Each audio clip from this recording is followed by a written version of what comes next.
Welcome to another one of my React videos. My name is DJ Switch. I am from Portland, which is why there's a PDX on the end of my name. And today I am doing something that's a little bit of a guilty pleasure of mine. I've been really enjoying discovering more music on YouTube lately.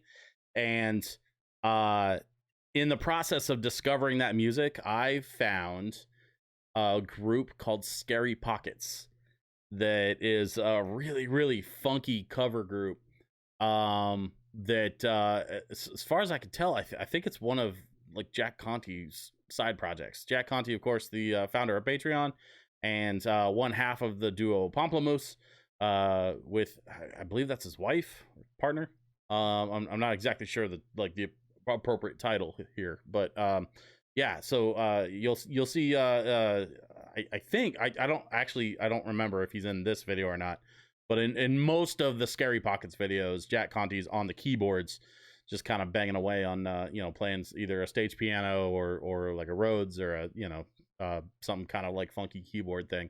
And making all those funky keyboard faces.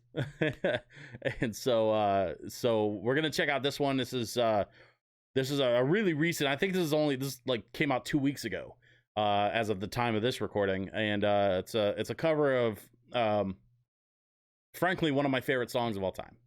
It's a song called Imagine by John Lennon. And it's one that I actually discovered digging through my dad's record collection when I was in high school. Actually just out of high school. I bought my first pair of turntables when I was 18. I had already been DJing for a couple of years at that point, but I had never used turntables to DJ yet.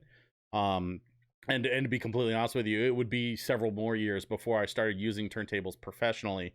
I bought these guys and started, gigging with them. But long before I bought these, I had a really inexpensive pair of turntables that I bought when I was 18 years old, just so I could learn how to use turntables and sort of experience vinyl and sort of discover vinyl. And of course, it took almost no time for me to start digging through my dad's old records.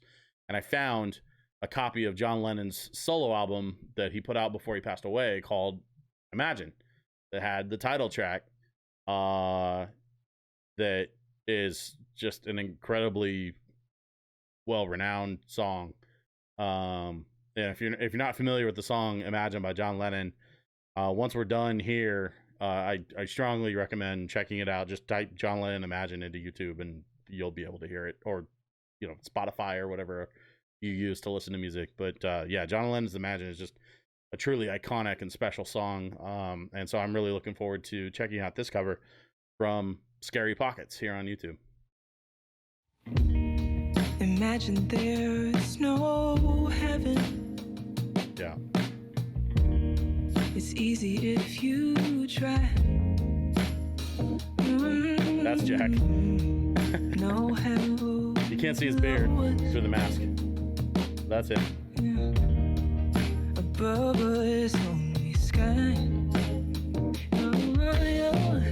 Imagine all the people social distancing, keeping apart from each other. Ooh, imagine there's no countries. The original is a little bit slower, a little bit more ballady. This is sort of picked up. It's kind of funky, but I would classify this a little bit more as like an R&B style, like a funky R&B. And that's not a bad thing. I think it's a really clever take on at this point I think it's almost a 40-year-old song. Or no, it's over 40 years old.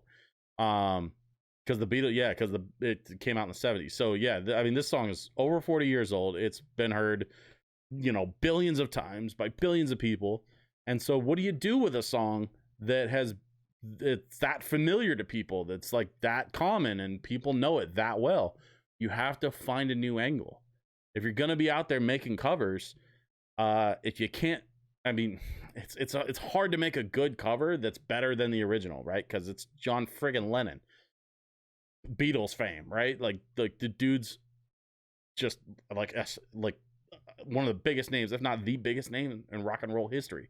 So you don't want to try to beat that at its own game. You don't want to make a cover that's identical to the original, because you're not going to make one better than the original. So you have to make it different than the original.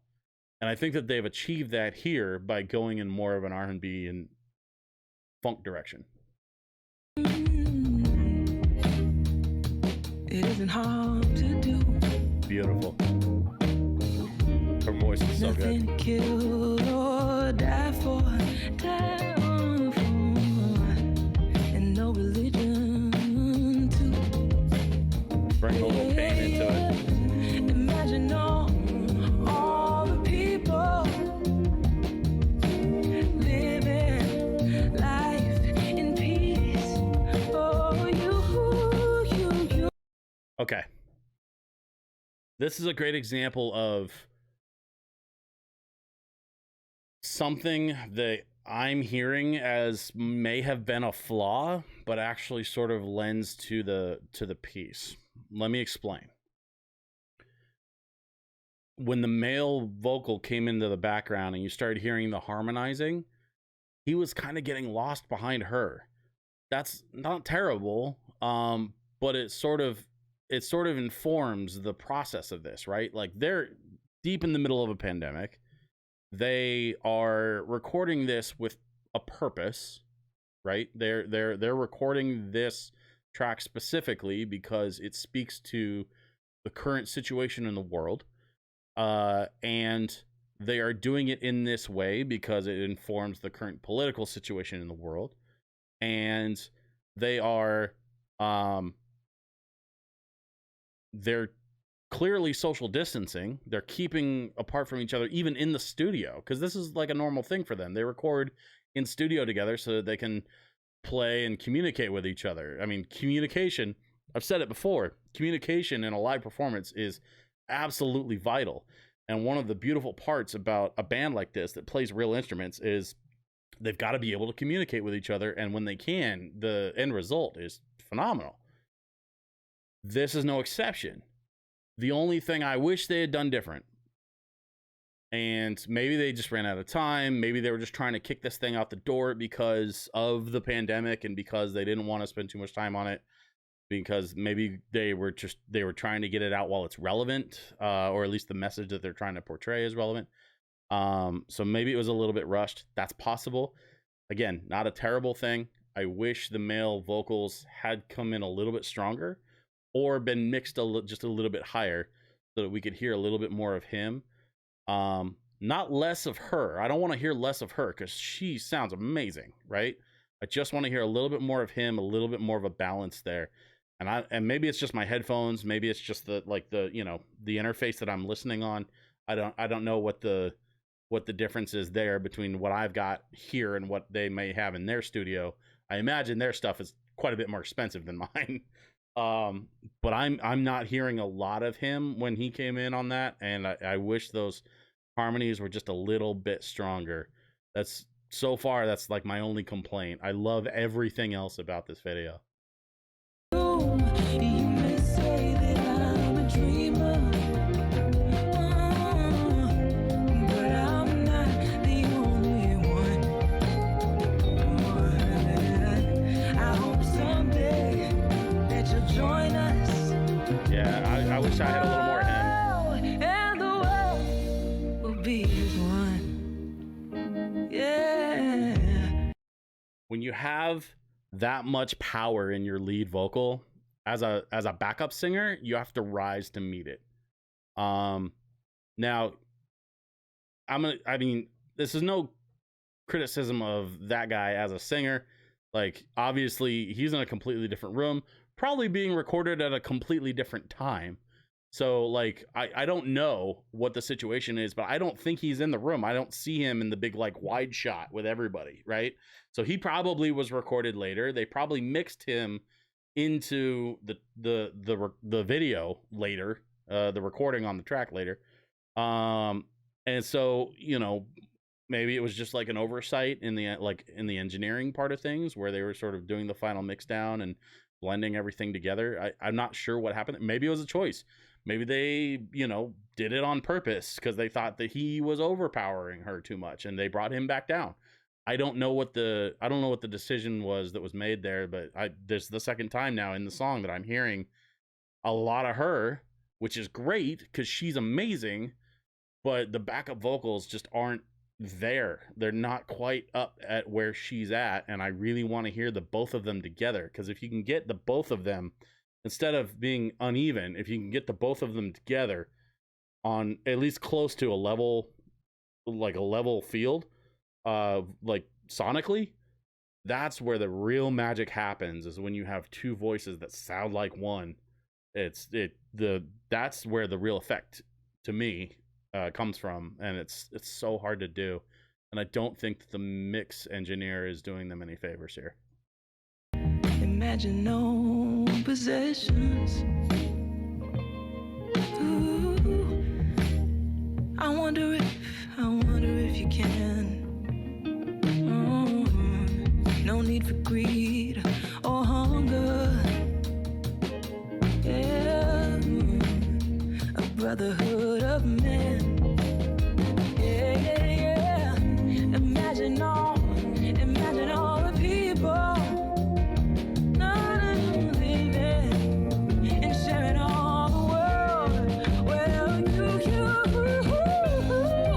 you may say that I'm a dreamer. Oh, Get it, girl. Come on. yeah, yeah, but I'm not the only one. So good. I hope someday that you'll join us. Oh, and the world will be as one. We'll be as one. We'll be as one.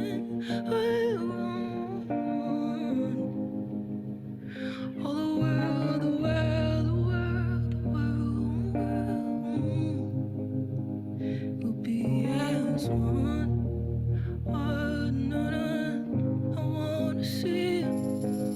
Yeah, you may say that I'm a dreamer. Oh, but I'm not the only one. Oh, I hope someday that you'll join us.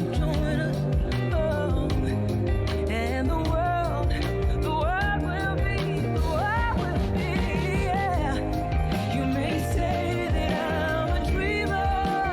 Oh, but I'm not the only one.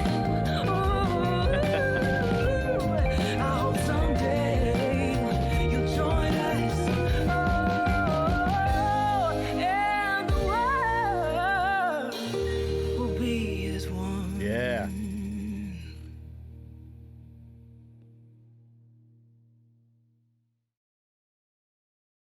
Yeah. India Carney. Wow. That girl could sing. I love the way she started out very small and very subtle, and just sort of builds and builds and builds and builds and builds until you get to what we heard there at the end, which was just big notes and big runs, and I could feel that she was singing from a place of it felt to me like it was a combination of hope and pain. And and maybe that cover was very different from the original, but I think that the original has that same sentiment in common with this cover. The pain of what's happening in the world, whether it's 1970, I want to say 78. I can't remember exactly when that song came out. 77, 1970, whatever, when John Lennon wrote the original, or 2020 when India Carney and Scary Pockets covered it. The sentiment is the same, that there's pain there, but there's hope that eventually, someday, the pain part of the experience will be over. And that to me is what makes this cover absolutely incredible. And another quick note before we go, Scary Pockets, if you guys aren't familiar, Scary Pockets and actually Postmodern Jukebox, they kind of have, those two bands sort of have this in common. They find these incredible singers, and I don't know why they must have this like incredible Rolodex of just badass singers that they can call for like whatever. Hey, we want to do a cover of this. Will you come sing it? And then they'll come like just destroy that cover. And then I don't know. I think Scary Pockets occasionally goes on tour and brings a few of those singers with them. But man, like just a really, really phenomenal group of singers out there. There's another channel also. I think it's called Stories or Story Time. I'm gonna find it, and I'm gonna probably do a couple of react videos here on the channel soon. So keep an eye out for that. But I've noticed that that channel, a lot of the singers are also a lot of the same singers that show up on Scary Pockets videos, and so I think that there's some sort of link there, either in the production part of things, or maybe whoever's doing the booking, or the the management, talent management. I don't know what the link is there, but yeah, I imagine we're probably not done hearing from India Carney. I imagine we'll probably be hearing from her again and again and again and again. But that's going to do it for this one, y'all. Thank you so much for hanging out. Thank you for your time today. Please make sure that you check me out on Facebook, Instagram, and Patreon. That's Facebook, Instagram, or patreon.com/DJSwitchPDX, and find out more about what I've got going on, both on social media, and eventually, when everything opens back up, I'll be doing stuff in real life as well. And that's one of the things I'm really, really excited about, is that as we're building a community here on the internet, and we're sort of building towards, a new future eventually when this virus is under control and we're all able to go out and socialize again, I'm going to be back to playing live shows. And my hope is that I'm actually going to be playing more things like nerd conventions, which I love to do. I love playing Comic Cons and video game cons.